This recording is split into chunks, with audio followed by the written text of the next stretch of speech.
Bible v příslovích 23:7 říká: Neboť jak myslí ve svém srdci, takový je. Jeste a pijte, říká vám, ale jeho srdce není s vámi. Jak myslíte ve svém srdci, takový jste. Mnoho lidí je obětí svých vlastních myšlenek. Jsou obětí svých vlastních myšlenkových vzorců. A někdy to není tak, že by Bůh v našich životech nepůsobil. Není to tím, že by nechtěl jednat nebo prolomit překážky. Spíše je to tím, že nám chybí víra. Když vám chybí víra a necháte ve své mysli bujet pochybnosti, vytváří to negativní a často destruktivní způsoby myšlení. 2 Korinťanům 4:8-9 říká: Jsme ze všech stran tísněni, ale nezdrceni. Jsme zmateni, ale ne zoufalí. Pronásledováni, ale ne opuštěni. Sraženi, ale nezničeni. Závěrem lze říci: bez ohledu na to, jak strašná se vám vaše situace jeví, Bůh vás neopustil. Možná si myslíte, že vaše situace vypadá katastrofálně, ale Bůh nedopustí, abyste byli zdrceni. První list Janův 4:4 říká: Dítky, vy jste z Boha a přemohli jste je. Ten, který je ve vás, je větší než ten, který je ve světě.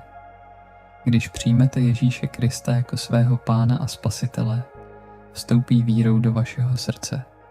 Ten, který je ve vás, ten, který je ve vašem srdci, Ježíš Kristus, je mocný a větší než cokoliv, co proti vám může vystoupit. Ježíš Kristus je mocnější než ďábel, který je ve světě. Pokud to opravdu víte, pokud tomu opravdu věříte, kdybyste byli přesvědčeni, že Ježíš Kristus, váš Pán a Spasitel, je větší než ten, který je ve světě, pak byste byli sebejistí v každé bitvě. Byli byste sebejistí i pod útokem. Víte, když věříte, že ten, který je ve vás, je větší než ten, který je ve světě, nebudete ve víře kolísat. Pokud věříte, že ten, který je ve vás, je větší než ten, který je ve světě, budete vzývat jeho jméno. Budete vzývat jméno Ježíše Krista a on vás zachrání. S Ježíšem je vítězství jisté.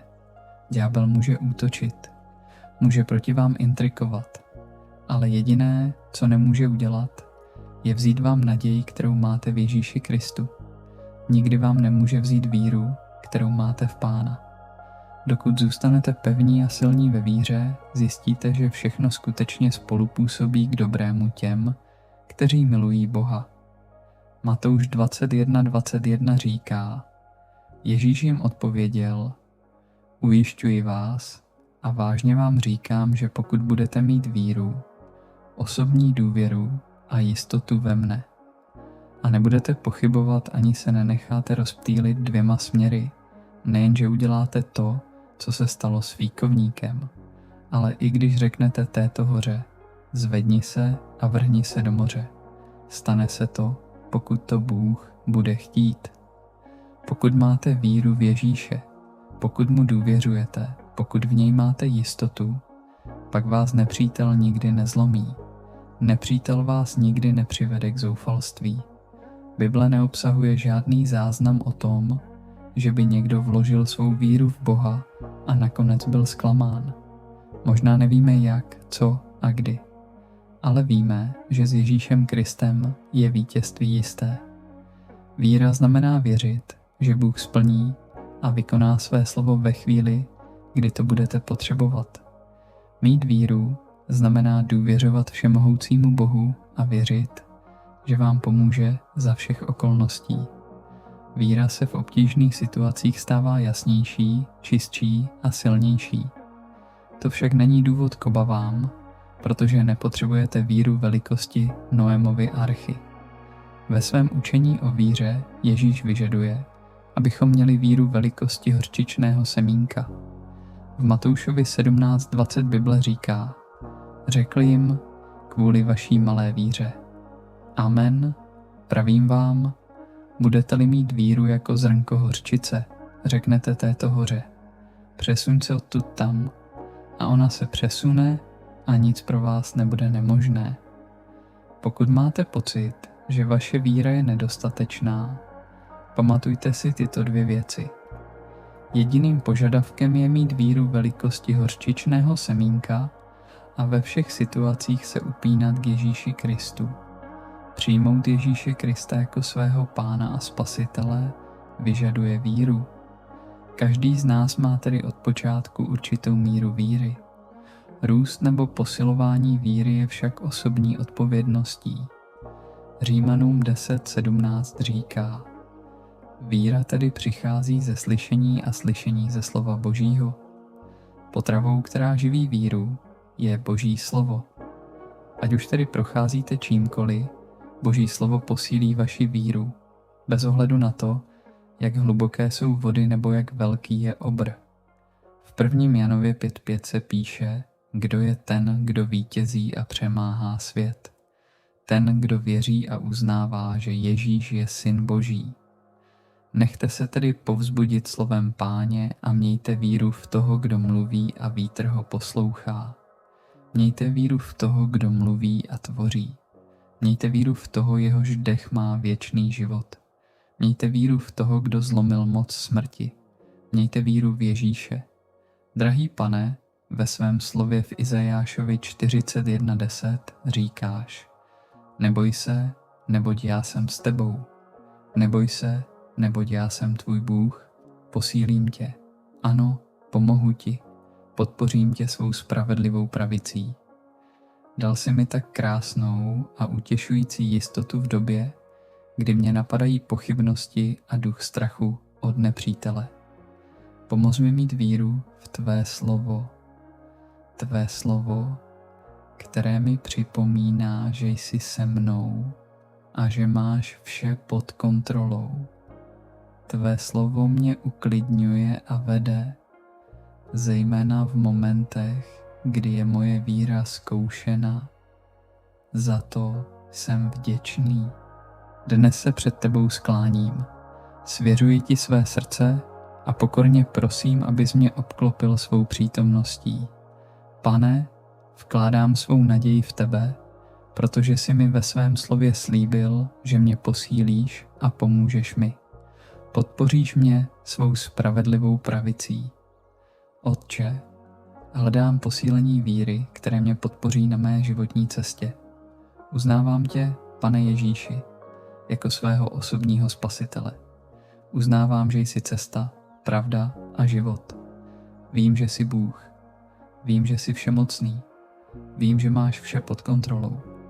A tak když je moje víra slabá, ó Pane, dej mi sílu. Modlím se, abych čerpal sílu z tvého slova. Ať mi tvá radost dává sílu. Odevzdávám se ti i své touhy. Pomoz mi, abych nikdy nezapomněl, komu patřím. Jakmile narazím na výzvu nebo se budu cítit přemožen, modlím se, aby mi Duch Svatý připomněl, že mám vítězství v Ježíši Kristu. Nebeský Otče, posilni dnes mou víru. Matouš 17:20 říká: Ježíš jim odpověděl: pro vaši nevěru, neboť vám pravím, že budete mít víru jako zrnko hořčice, řeknete této hoře: přesuň se odtud tam, a ona se přesune a nic pro vás nebude nemožné. Posilni mou víru, Pane. Dej mi takovou víru, která změní nejen můj život, ale i životy těch, kteří jsou mi nejbližší.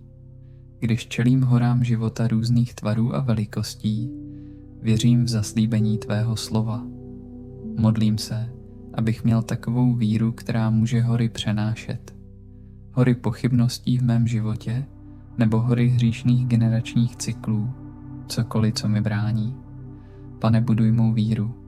Posiluj mou víru, abych mohl kráčet v vítězství. Otče Bože, modlím se, abys mi dal takovou víru, která vidí za mé problémy a vidí, že v Kristu je vítězství a triumf.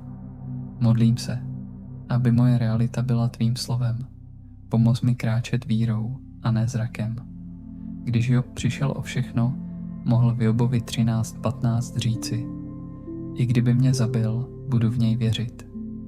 Mocný Bože, to je úroveň víry, kterou chci. Víra, která chápe, že i v bolesti a smutku máš stále vše pod kontrolou a tvá láska ke mně je stále veliká. Pomoz mi, Pane, abych mohl žít ve víře a těšit tě, navzdory pokušení vzdát se a poddat se své slabosti. Připomínej mi, že ty jsi cesta, pravda a život. Když byl Daniel konfrontován s hrozbou lvů, měl skutečnou víru v tvou moc. Ty jsi jednal podle jeho víry v tebe a Daniel vyvázl bez úhony. Ty jsi ten samý mocný a silný Bůh, který mě může vysvobodit z mé vlastní jámy lvů. Odevzdávám ti své cesty. Dej mi sílu stát ve víře a čelit lvům, kteří jsou přede mnou. Tvé slovo v 1. Janově 4:4 mě ujišťuje, když říká: Děti, vy jste z Boha a přemohli jste je, protože ten, který je ve vás, je větší než ten, který je ve světě. Prohlašuji, že to platí i v mém životě. Ten, který je ve mně, je větší než ten, který je ve světě. Věřím a přijímám, že jsem tvé dítě. Nikdy mě neopustíš ani nezanecháš. Bez ohledu na to, jak zdrcující se moje zkoušky mohou zdát, ty jsi větší a mocnější než cokoliv jiného. Pane, chci žít pro tebe. Chci žít životem víry, protože bez víry je nemožné se ti zalíbit. Prosím tě tedy, abys posílil mou víru v tebe. Pomoz mi, abych se bez obav spoléhal na tebe. Modlím se, aby mě Duch Svatý naplnil smělostí a odvahou. Připomeň mi, že již nejsem otrokem strachu, ale že jsem Božím dítětem a že mi nebyl dán duch strachu, ale duch moci, lásky a zdravého rozumu. Pomoz mi uvědomit si, Pane, že pravý a spravedlivý způsob života je ten, který popisuješ v Matoušovi 16:24 až 25. Neboť tvé slovo říká: Tehdy Ježíš řekl svým učedníkům: Kdo chce jít za mnou, ať se zřekne sám sebe, vezme svůj kříž a následuje mě. Kdo by chtěl zachránit svůj život, ztratí ho, ale kdo ztratí svůj život pro mě, ten ho najde. Pane Ježíši, voláš nás, abychom zapřeli sami sebe a odložili sobecké zájmy. Voláš nás, abychom vzali svůj kříž, což znamená, že musíme projevit ochotu snášet cokoliv, co přijde pro tebe. Dej mi srdce, které je odhodláno následovat tě. Srdce a mysl, které vždy hledají tvé jméno. Dej mi ducha pokory, abych mluvil více o tobě, Pane, a méně o sobě. Dej mi ducha, který je poslušný pouze tvému slovu. Pane Ježíši, modlím se, aby tvá přítomnost byla vždy se mnou. Ať mě tvá přítomnost vždy obklopuje. Hlídej mé kroky, Pane. A i když nevím, co mě čeká, modlím se, abys šel přede mnou a dal mi milost překonat vše, co mi přijde do cesty. Děkuji ti, že vyslyšíš tuto modlitbu. Modlím se ve jménu Ježíše. Amen. Řekl jim: kvůli vaší malé víře. Neboť amen pravím vám, budete-li mít víru jako zrnko hořčice, řeknete této hoře: přesuň se odtud tam, a ona se přesune a nic pro vás nebude nemožné. Jsme ze všech stran tísněni, ale nezdrceni. Jsme zmateni, ale ne zoufalí. Pronásledováni, ale ne opuštěni. Sraženi, ale ne zničení. Ježíš jim odpověděl: ujišťuji vás a vážně vám říkám, že pokud budete mít víru, osobní důvěru a jistotu ve mne a nebudete pochybovat ani se nenecháte rozpolcovat, nejen, že uděláte to, co se stalo s fíkovníkem, ale i když řeknete této hoře: zvedni se a vrhni se do moře, stane se to, pokud to Bůh bude chtít.